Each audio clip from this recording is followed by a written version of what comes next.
Assalamu alaikum students, how are you? I hope you are going well. So it's your English class and today you will learn unit number 5 paragraph number 3. जी बेटे, आज हम लोगों ने पढ़ना है impact of global warming on Pakistan. आलमी हिद्दत के पाकिस्तान पर असरात, ग्लोबल वार्मिंग के पाकिस्तान पर असरात। ग्लोबल वार्मिंग बेसिकली होता क्या है, ठीक है। ग्लोबल वर्ड इसका क्या मीनिंग है, इसकी काजेज़ क्या हैं, इसके वजूहात क्या हैं, इसके इफ़ेक्ट्स क्या हैं, इनके इसके फिर असरात क्या पड़ते हैं लोगों के ऊपर, वो हम लोग सारा डिटेल में मज़ीद जो है वो पढ़ेंगे। प्रीवियस लेसन में भी मैंने ये सारे पॉइंट्स आपको क्लियर आउट किए थे। अगेन हम लोग जो है वो इसको अभी जो है वो क्लियर करेंगे। तो basically today we are going to learn some vocabulary word related to climate change and the environment, ठीक है। तो these words will help understand the lesson more easily, improve your English speaking skills and reading skills, and we will learn pronunciation, Urdu meanings and synonym, and how to use these words in sentences, okay. And by the end of the lesson you will be able to use these words confidently in your daily English। तो बेटे basically हम लोगों ने इसमें जो words meaning जो पढ़ने हैं, ठीक है, जो उसकी डेली आप कोई ना कोई न्यू वर्ड पढ़ रहे होते हैं तो उसको जो है वो उसके उर्दू मीनिंग सीखें और साथ में जो है how to use these words in sentences, ठीक है। किस तरह से आप उन वर्ड्स को जो है वो सेंटेंसेस में, जुमलों में इस्तेमाल कर सकते हैं और अपनी डेली वोकैबुलरी को जो है वो मज़ीद इम्प्रूव कर सकते हैं, वो हम लोगों ने सीखना है। चलें बेटे, तो फर्स्ट ऑफ ऑल मैं आप लोगों ने एक दफ़ा बता दूं कि ग्लोबल वार्मिंग होता क्या है, ठीक है। Global warming is a gradual increase in the earth temperature, ठीक है। यानी कि जो अर्थ का, हमारी ज़मीन का टेम्परेचर है उसमें आहिस्ता आहिस्ता बदतरीज जो इजाफा होता है, ठीक है, due to excessive buildup of greenhouse gases. ये जो भी गैसेज जो हैं वो उनके दर्जा हरारत के बढ़ने की वजह से इन द एटमॉस्फेयर, हमारी जो है वो एटमॉस्फेयर में, ठीक है। तो these gases trap the sun heat creating the greenhouse effect which warm the planet. तो ये क्या करते हैं कि सूरज की शुआओं को ज़मीन पर आने से रोक देती हैं, जिससे जो है वो हमारा प्लैनेट जो है, या जो हमारी ज़मीन है वो गर्म हो जाती है, ठीक है। ये वो गैसेस होती हैं जो सूरज की हरारत को ज़मीन के माहौल में रोक लेती हैं, ठीक है, और जिसकी वजह से ज़मीन का दर्जा हरारत जो है वो बढ़ जाता है और इस अमल को जो है वो ग्रीन हाउस इफ़ेक्ट कहते हैं, ठीक है। ग्रीन हाउस इफ़ेक्ट कहते हैं और ये सारी वजूहात जो होती हैं वो मिलकर ग्लोबल वार्मिंग बनती है। इसमें मज़ीद वजूहात कौन कौन सी आ सकती हैं, ठीक है। Let's discuss causes of global warming में जो है बेटे वो उसमें है बर्निंग फॉसिल फ्यूल्स आ सकते हैं, ठीक है। जो इस तरह के फॉसिल फ्यूल्स, बाकियात या ईंधन चलाए जाते हैं जिसकी वजह से जो है वो एटमॉस्फेयर जो है वो ख़राब होता है, ठीक है। डिफॉरेस्ट्रेशन आ जाता है बेटा, ठीक है, जंगलात का कटाव आ जाता है जिसकी वजह से जो है ये ट्रीज़ और ये जो जंगलात हमारे लिए बहुत ज़रूरी हैं, ठीक है, हमारी ज़मीन के एटमॉस्फेयर के लिए। तो उनकी जब कमी होती है तो क्या होता है, ऐसे यानी कि जो हमारा इससे भी जो है वो ग्लोबल टेम्परेचर पर असरात पड़ते हैं, ठीक है। इंडस्ट्रियल एक्टिविटीज़, ये जो फैक्ट्रियों से गंदा धुआं और मटीरियल यानी कि मवाद निकलता है, ठीक है, ये भी जो है वो इन गैसेस को बढ़ाने का सबब बनता है। ट्रांसपोर्टेशन बेटा, जितनी भी ये जो हमारे पास ट्रांसपोर्टेशन है, ठीक है, जो हमारे ज़राए नक़्लो हमल हैं, ठीक है, ट्रांसपोर्टेशन में हर चीज़ आ जाती है, कार, बसेस, ट्रक्स, एयरप्लेन्स आ जाते हैं, ठीक है। और ये क्या करते हैं, ये फॉसिल फ्यूल्स को बर्न करते हैं और इससे क्या रिलीज़ होता है, CO2 यानी कि कार्बन डाइऑक्साइड, ठीक है, और भी कई हार्मफुल गैसेस।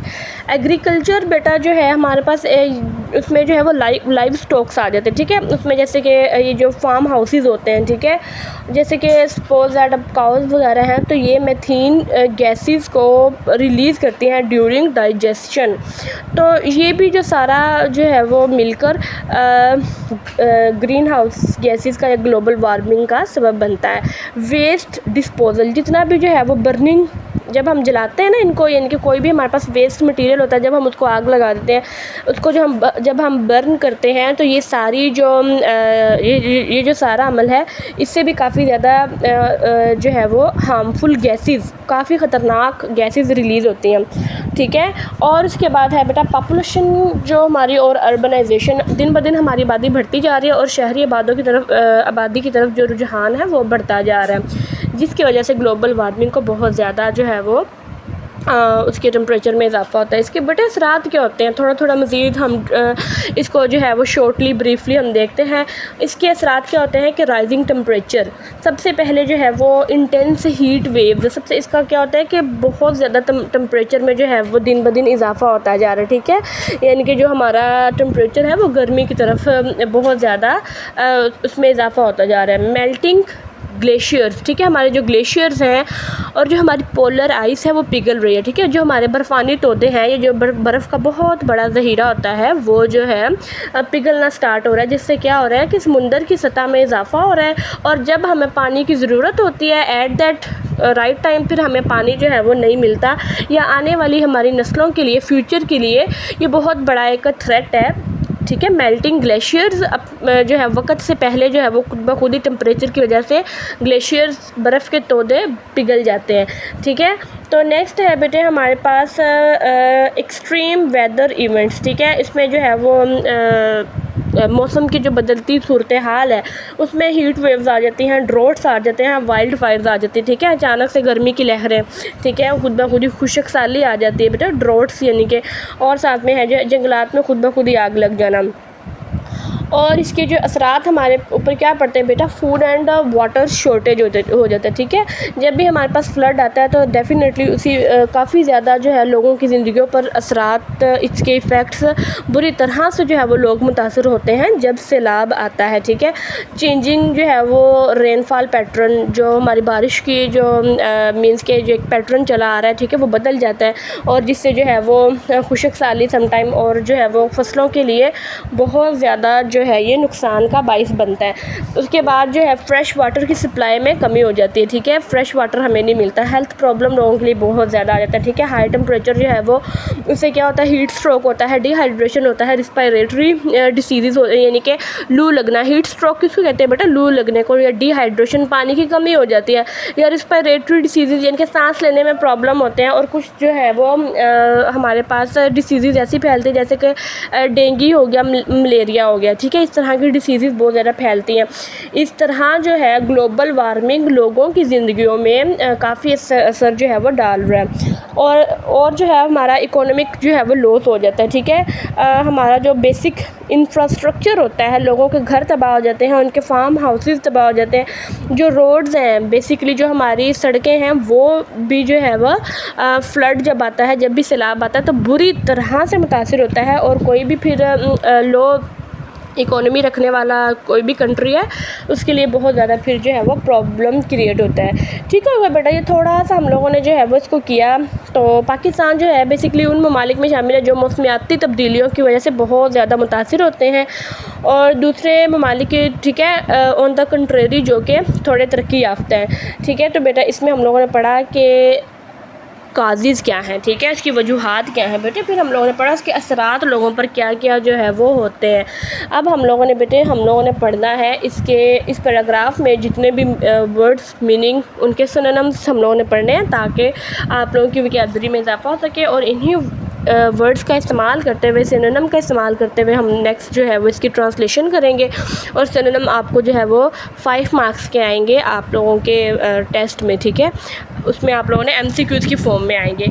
पहला बेटा वर्ड है बेटे एक्सटेंड, पहला वर्ड है हमारे पास एक्सटेंड, ठीक है। एक्सटेंड का बेसिकली क्या मतलब होता है, फैलना या फैलाओ, ठीक है। इसका क्या क्या जो है वो इसके पॉसिबल सिनोनिम क्या क्या हो सकते हैं, स्ट्रेच हो सकता है बेटा, रीच हो सकता है, या फिर जो है वो स्पान हो सकता है, ठीक है। स्ट्रेच किसको कहते हैं, स्ट्रेचिंग करना, खींचना, ठीक है। रीच या पहुंचना किसी चीज़ तक, किसी मंजिल को हासिल करना, या स्पान फासला, या फिर फैलाओ, ठीक है। एक्सटेंड होना, किसी ये चीज़ जो है वो फैल चुकी है, इस चीज़ में भी जो है वो आता है, ठीक है। स्पान हम किसको कहते हैं, फासला या फिर फैलाओ, ठीक हो गया बेटे। ये इसके पॉसिबल सिनोनिम हो सकते हैं। नेक्स्ट वर्ड है बेटे हमारे पास क्रूशियल हम किसको कहते हैं, अहम को, ठीक है। क्रूशियल अहम को कहते हैं वाइटल, क्रिटिकल, इसेंशियल, इसके पॉसिबल सिनोनिम ये हो सकते हैं। क्रूशियल अहम को, वाइटल अहम को, क्रिटिकल किसको कहते हैं बेटा, अहम को या नाजुक को, इसेंशियल ज़रूरी, लाजमी या फिर बुनियादी। नेक्स्ट वर्ड है बेटा फीडिंग करना। फीडिंग करना यानी कि किसी भी चीज़ को मसलन खिलाना पिलाना या सैराब करना, नशोनुमा करना में ये वर्ड यूज़ होता है, ठीक है। सप्लाई, नरिशिंग या सस्टेनिंग। सप्लाई का मतलब क्या होता है बेटा, फराहम करना, मुहैया करना या पहुंचाना। नरिशिंग का मतलब क्या होता है बेटा, परवरिश करना, नशोनुमा करना या फिर जो है वो क़ुव्वत बख्श। नेक्स्ट है सस्टेनिंग। सस्टेनिंग हम कहते हैं कायम रखना, ठीक है, बर्दाश्त और जो है वो बर्दाश्त किसी चीज़ की बढ़ाना या फिर जो है वो हासिल करना। तो बेटा ये जो है हमारे पास फीडिंग के पॉसिबल सिनोनिम हो सकते हैं। नेक्स्ट वर्ड है बेटे हमारे पास एक्सिलरेटेड। एक्सिलरेटेड हम किसको कहते हैं, तेज़ रफ्तार को, ठीक है। रैपिड, क्विकेंड या स्पैडअप, ठीक है। स्पैडअप इसका क्या मतलब है कि तेज़ी से, बहुत तेज़ या रफ्तार को बढ़ाना। एक्सिलरेटेड करना यानी कि तेज़ रफ्तार। इनिशियली किसको कहते हैं हम लोग, इनिशियल हम कहते हैं इब्तदाई, ठीक है, इब्तदा में या फिर जो है वो इब्तदा में, यानी कि ओरिजिनली एट फर्स्ट या फिर इन द बिगनिंग, ठीक है बेटा। ये वाले इसके जो है वो पॉसिबल सिनोनिम हो सकते हैं। एक मिनट जस्ट चलें। तो बेटा इसका क्या मतलब है, इनिशियली यानी कि इब्तदा में, ओरिजिनली असल में, ठीक है, शुरुआत, शुरू, आगाज़, ठीक है। इसका जो है वो ये वाले पॉसिबल सिनोनिम हो सकते हैं। नेक्स्ट वर्ड देखिए बेटे है एक्यूट। एक्यूट का मतलब क्या होता है, संगीन, ठीक है, संगीन या शदीद। एक्यूट, सीवियर, क्रिटिकल या डायर, ठीक है, शदीद या फिर नाजुक, खौफनाक। एक्यूट के ये वाले आपके सिनोनिम हो सकते हैं और आप लोगों ने अकॉर्डिंग टू द कॉन्टेक्स्ट किसी भी सेंटेंस में ये पुट करने हैं। नेक्स्ट बेटे है हमारे पास वल्नरेबल। वल्नरेबल किसको हम कहते हैं, किसी भी हसास चीज़ को, ठीक है, किसी भी जो है वो नाजुक चीज़ को, ठीक है। ससेप्टिबल, एक्सपोज्ड या फ्रेगल, ठीक है। ससेप्टिबल किसको कहते हैं बेटा, किसी हसास मामला या हसास चीज़। एक्सपोज्ड गैर महफूज या फिर ज़ाहिर, ठीक है। फ्रेगल नाजुक चीज़ को। नेक्स्ट वर्ड है शिफ्ट। शिफ्ट का जो है वो आपको पता ही होगा, ठीक है। शिफ्ट्स यानी कि तब्दीली को कहते हैं, ठीक है। चेंजेस, अल्टरनेशंस या फिर वेरिएशंस को कहते हैं, ठीक है, शिफ्ट्स। इसका क्या मतलब है, यानी कि रद्द-ओ-बदल करना, तब्दील करना या फिर जो है वो वेरिएशन किसको कहते हैं बेटा, वेरिएशन कहते हैं हम लोग इख्तलाफ को भी या तग़य्युरात यानी कि रद्द-ओ-बदल तब्दीली को हम लोग जो है वो कहते हैं। नेक्स्ट वर्ड है श्रिंक। श्रिंक बेटा किसको कहते हैं, श्रिंक हम कहते हैं सिकुड़ना, किसी भी चीज़ का सिकुड़ना, ठीक है। कॉन्ट्रैक्ट, डिक्रीज़ या डिमिनिश, ठीक है, कम करना, घटाना या फिर मुख्तसर करना, ठीक है बेटा। ये वाले इसके जो है वो हमारे पास पॉसिबल सिनोनिम हो सकते हैं। ये वर्ड्स आप लोगों ने याद करने हैं। नेक्स्ट हम लोग जो है वो इसके जो है वो इंग्लिश टेक्स्ट को हम देखते हैं। जी बेटा यहाँ से आप लोगों ने स्टार्ट करना है, चलें जी स्टार्ट करते हैं। बेटा यहाँ से melting glaciers and water scarcity, ठीक है, पिघलते हुए बर्फ़ानी तोदे एंड वाटर स्कार्सिटी, पानी की किल्लत, पानी की शदीद कमी, ठीक है बेटे। हम लोगों ने इसके बारे में हम लोगों ने जो है वो पढ़ना है, ठीक है। पिघलते हुए बर्फ़ानी तोदे और पानी की किल्लत। The effect of global warming, ठीक है, आलमी हिद्दत के असरात बयॉन्ड फैले हुए हैं urban heat wave to the melting glaciers. बेटा ये कहाँ कहाँ जो है वो असरात जो है वो होते हैं, शहरी गर्मी की लहरों से लेकर, ठीक है, अर्बन हीट वेव्स शहरी गर्मी की लहरों से लेकर टू द मेल्टिंग ग्लेशियर्स बर्फ़ानी तोदे पिघलने तक फैले हुए हैं, ठीक है, इन पाकिस्तान में पार्टिकुलरली ख़ास तौर पर those in Himalayas and Karakoram ranges, ख़ास तौर पर जो है वो हिमालय और कराक्रम के पहाड़ी सिलसिलों में मौजूद बर्फ़ानी तोदे, ठीक है बेटे। इसको ज़रा गौर से पढ़ें। ये पहली लाइन में वो क्या कहना चाह रहे हैं कि आलमी हिद्दत के असरात जो हैं, ठीक है, ग्लोबल वार्मिंग के जो असरात है, टेम्परेचर जो है, इसके जो असरात हैं सिर्फ़ शहरी गर्मी की लहरों से लेकर पाकिस्तान के बर्फ़ानी तोदों के पिघलने तक फैले हुए हैं। इसके असरात यहाँ तक जो है वो होते हैं, ठीक है। दीज ग्लेशियर्स, ये वाले जो ग्लेशियर्स क्रूशियल, ये अहम है फॉर फीडिंग, नशोनुमा करने के लिए या परवान चढ़ाने के लिए द इंडस रिवर, दरियाए सिंध को, ठीक है। आर मेल्टिंग, तो ये पिघल रहे हैं एट एन एक्सिलरेटेड रेट, नहायत तेज़ रफ्तारी से, ड्यू टू राइजिंग टेम्परेचर के दर्जा हरारत के बढ़ने की वजह से। ये बर्फ़ानी तोदे जो दरियाए सिंध को पानी फ्राहम करने के लिए बहुत अहम है, ठीक है, ये बढ़ते हुए दर्जा हरारत की वजह से तेज़ी से पिघल रहे हैं। कौन बेटा पिघल रहा है? ये बर्फ़ानी तोदे, ठीक है, ये बहुत अहम है दरियाए रावी को पानी फ्राहम करने के लिए। फीडिंग का मतलब यहाँ पर क्या आएगा? फ्राहम करना है। वैसे फीडिंग का मतलब खिलाना पिलाना होता है, ठीक है, नरिशिंग करना, लेकिन यहाँ पर फ्राहम करना आएगा, ठीक है। तो ये आर मेल्टिंग, तो ये पिघल रहे हैं एट एन एक्सिलरेटेड रेट, नहायत तेज़ रफ्तारी से, ड्यू टू राइजिंग टेम्परेचर, बढ़ते हुए दर्जा हरारत की वजह से।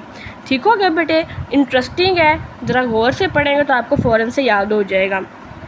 नेक्स्ट देखें, the melting of these glaciers initially increases water flow, इब्तदा में ये जो है पानी के बहाव में जो है वो इजाफ़ा करता है। कौन इजाफ़ा करता है बेटा? These glaciers. इब्तदा में जो है इन ग्लेशियर्स का पिघलना पानी के बहाव में इजाफ़ा करता है। फिर क्या होता है बेटा? लीडिंग टू फ्लड्स, फिर सैलाब आते हैं। बट ओवर टाइम, लेकिन फिर वक्त गुजरने के साथ साथ क्या होता है? It result in reduced water availability, फिर क्या होता है? ये पानी की अदम दस्तयाबी का बाइस बनते हैं, ठीक है, यानी कि पानी की दस्तयाबी को ये वाली चीज़ कम करते हैं। Threatening agriculture and drinking supply, तो इससे क्या होता है? हमारी ज़राअत बुरी तरह मुतासिर होती है या उसको ख़तरा होता है, और जो हमारा पानी, साफ़ पानी पीने की जो फ्राहमी है उसको ये ख़तरे में डालते हैं, ठीक है। ग्लेशियर्स पिघल तो जाते हैं, लेकिन ये क्या होता है, इससे जो है वो फ्लड्स आते हैं, सैलाब आते हैं, पानी का बहाव में इजाफ़ा होता है। लेकिन जैसे ही ये सैलाब गुजर जाता है और जो है वो पानी का बहाव कम हो जाता है, तो उसके बाद जो है पानी की दस्तयाबी की जो है वो बेटा कमी हो जाती है। ज़राअत यानी कि जो हमारी जितनी भी फसलें हैं, जब उनको पानी लगाने की ज़रूरत होती है तो एट दैट स्पेसिफ़िक टाइम हमें पानी नहीं मिल रहा होता है। इसका बामुहावरा तर्जुमा देख लें शुरू से लेकर एंड तक। जो हमारे पास क्लासेस, जो सेंटेंस शुरू में उसको हमने स्टार्टिंग में उसका तर्जुमा रखना है, जो एंड पे उसको हम लोगों ने एंड पे रखना है। ये तरतीब आप लोगों ने याद रखनी है, ठीक है। तो इन बर्फ़ानी, यहाँ से देखें बेटा, इन बर्फ़ानी तोदों का पिघलना इब्तदाई तौर पर पानी के बहाव में इजाफ़ा करता है, जिससे सैलाब आते हैं, लेकिन वक्त गुजरने के साथ ये पानी की दस्तयाबी को कम करता है, जिससे जो है वो ज़राअत और पीने की पानी की जो फ्राहमी है वो ख़तरे में पड़ जाती है। ठीक हो गया। नेक्स्ट देखें, this problem is particularly acute in Pakistan. Acute का मतलब क्या होता है? संगीन यानी कि ख़तरनाक। ये वाला जो मसला है बेटा, कौन सा मसला? ग्लेशियर्स का पिघलना, ठीक है, पिघलते हुए बर्फ़ानी तोदे और फिर पानी की किल्लत, ये वाला मसला। This problem is particularly acute in Pakistan, तो ये वाला जो मसला है ये पाकिस्तान के लिए बहुत ज़्यादा संगीन है या ख़तरनाक है। Where agriculture is heavily depended on the Indus river, जहाँ पर जो हमारी एग्रीकल्चर है यानी कि हमारी जो ज़राअत है वो बुरी तरह से दरियाए सिंध पर इन्हसार करती है, ठीक है। Making the country vulnerable to shift in water availability, तो मेकिंग द कंट्री वल्नरेबल इसका मतलब क्या है? ये बहुत ज़्यादा मुल्क को हसास, ये जो तब्दीलियाँ हैं ये मुल्क के लिए बहुत ज़्यादा हसास है इन वाटर अवेलेबिलिटी, पानी की दस्तयाबी के लिए। तो जिसकी वजह से मुल्क जो है वो पानी की दस्तयाबी में तब्दीलियों के लिए हसास है, यानी कि अगर हमारी पानी हमें ज़रा सा भी कम जो है वो मिलता है तो ये तब्दीली फ़ौरन से हमारी एग्रीकल्चर पर असरअंदाज होती है, ज़राअत पर, और फिर जो ज़राअत है वो हमारे मुल्क की जो इकोनॉमी है वहाँ पर असरअंदाज होती है, ठीक है, क्योंकि हम लोग ज़्यादा डिपेंड ही ज़राअत पर करते हैं, एग्रीकल्चर पर करते हैं। तो पानी की थोड़ी सी भी अदम दस्तयाबी जो है उसकी जो तब्दीली आती है वो फ़ौरन से हमारे मुल्क के ऊपर जो है वो उसका असर पड़ता है। ठीक हो गया बेटे। तो this problem is particularly acute, जो ये वाला प्रॉब्लम है ना पानी की कमी, ये बहुत ज़्यादा पाकिस्तान के लिए संगीन ख़तरे का बायस बन जाता है, जहाँ पर एग्रीकल्चर जो है वो बहुत ज़्यादा डिपेंड करती है इंडस रिवर पर, दरियाए सिंध पर। ठीक है बेटा। तो मेकिंग द कंट्री वल्नरेबल, तो जिसकी वजह से जो है वो ये बहुत ज़्यादा हसास मुल्क को बना देते हैं। To shift in water availability, तो पानी की दस्तयाबी में तब्दीलियों के लिए, तो ये तब्दीली बहुत ज़्यादा हसास है। ठीक हो गया बेटे। ये इसको उर्दू में तर्जुमा है, आप लोगों ने इसको ट्रांसलेशन को स्टॉप करके पास करके देख लेना है और इसको अच्छे से जो है वो लर्न करना है। ठीक है बेटे। बहुत इंटरेस्टिंग है, इसको आप इंटरेस्ट लेके पढ़ेंगे तो बहुत ही ज़्यादा अच्छा लगेगा। और इवन कि मुझे खुद बहुत ज़्यादा जो है वो टीच करते हुए काफ़ी जो है वो इंटरेस्टिंग ये लग रहा है। ठीक है बेटे, आप इसको पढ़ें और इसको अच्छे से लर्न करें। अल्लाह हाफिज़।